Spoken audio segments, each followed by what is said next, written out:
Слънцето над източната граница на Едем не просто грееше, то наказваше.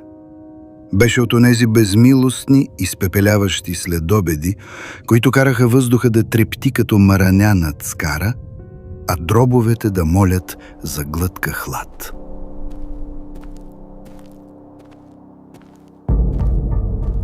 Каин заби мотиката в спечената пръст. Ръцете му бяха покрити с кървящи мазоли, дебели и груби като стара кожа на влечуго. Пръстато беше мъртва.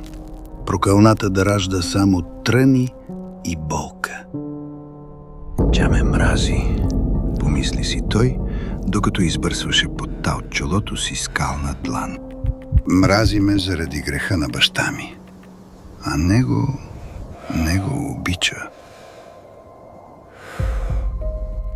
На стотина крачки под дебелата сянка на едно от малкото оцелели дървета седеше Авел. Добрият, чист, златен Авел. Докато Каин беше земеделец, чийто гръб се прекършваше от труд, брат му беше просто пастир на овце. Авел галеше къдравата козина на едно агне, а лицето му излъчваше онова спокойно, невинно сияние, което винаги караше стомаха на Каин да се свива на топка от чиста, неразредена киселина.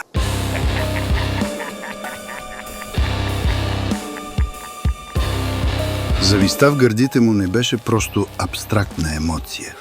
Тя беше висцерална, физическа болест, която бавно разяждаше вътрешностите му. Искаш ли вода, братко? Гласът на Авел прозвуча леко и кристално чисто. Каин се усмихна, макар че мускулите на лицето му се опънаха болезнено. Не, благодаря. Почти приключих. Той знае какво прави. Изсъска гласът в главата на Каин. От известно време този глас не млъкваше. Иска да видя колко са чисти ръцете му.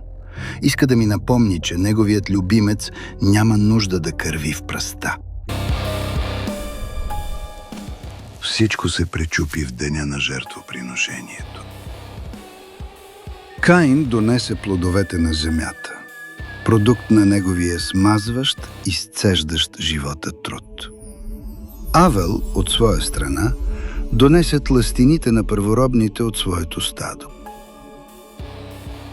Когато димът от олтара на Авел се издигна право нагоре, пробивайки небето като копие от чиста светлина, Каин усети как въздухът напуска дробовете му.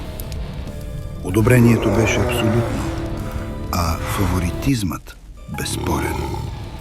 Димът от собствения му олтар обаче отказа да се издигне. Той пълзеше ниско по земята, лепкав, черен и задушлив. Отхвърляне. Космическо, необяснимо отхвърляне. Защо си разгневен? Бе попитал гласът отгоре, макар че Каин усещаше по-скоро подигравка, отколкото загриженост. Ако правиш добро, няма ли да бъдеш приет? Попита Господ. Не! Крещеше умът на Каин в нощите след това, докато лежеше буден в тъмното. Никога няма да бъда прият. Не и докато той диша.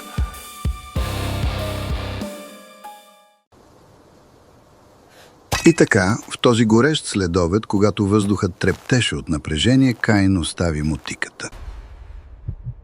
Кръвта пулсираше в слепоочията му с ритъма на боен барабан. Нека отидем на полето. Гласът му звучеше кухо, сякаш идваше от дъното на дълбок кладенец. Авел, наивен до болка, го последва. Полето беше огромно, пусто и изолирано. Перфектното лошо място, където нямаше кой да чуе, нямаше кой да види.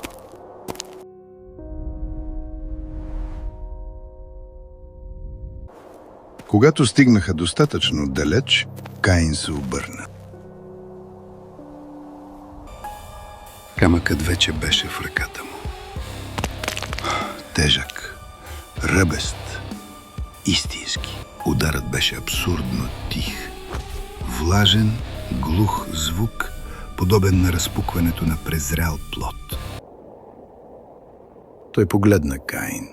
В погледа му нямаше гняв, а само въпрос, който разкъсваше сърцето. Точно тази невинност вбеси Каин отвъд границите на разума. Той удари отново и отново. Трошенето на кости и разкъсването на плът кънтяха в абсолютната тишина на безплодната земя.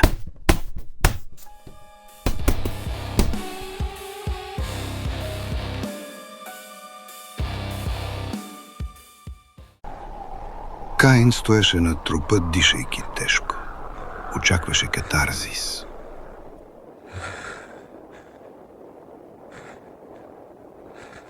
Очакваше най-накрая да се почувства свободен.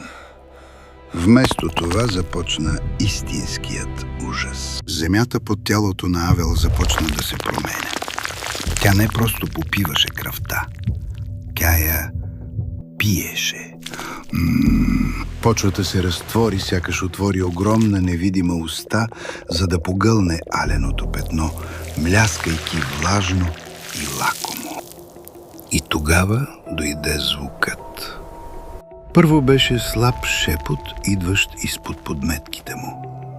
После прерасна във вой. Гласът на Авел, отразен от всяка песачинка, крещеше името му.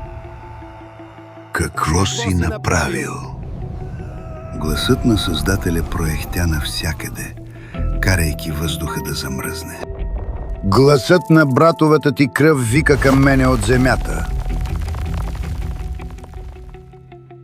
Каин падна на колена и притисна калните си ръце към ушите си, опитвайки се да спре писък.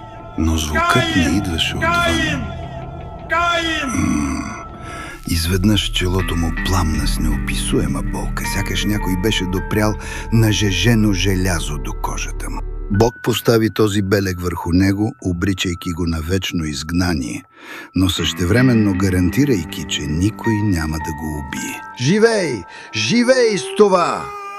Стигмата пулсираше. Каин разбра ужасната истина, докато се изправяше и тръгваше към пустощта, съпровождан от вечния, нестихващ писът на кръвта изпод краката си. Най-голямото наказание не беше смъртта. Смъртта щеше да бъде милост. Истинският ад бе това, че тя му бе завинаги отказана.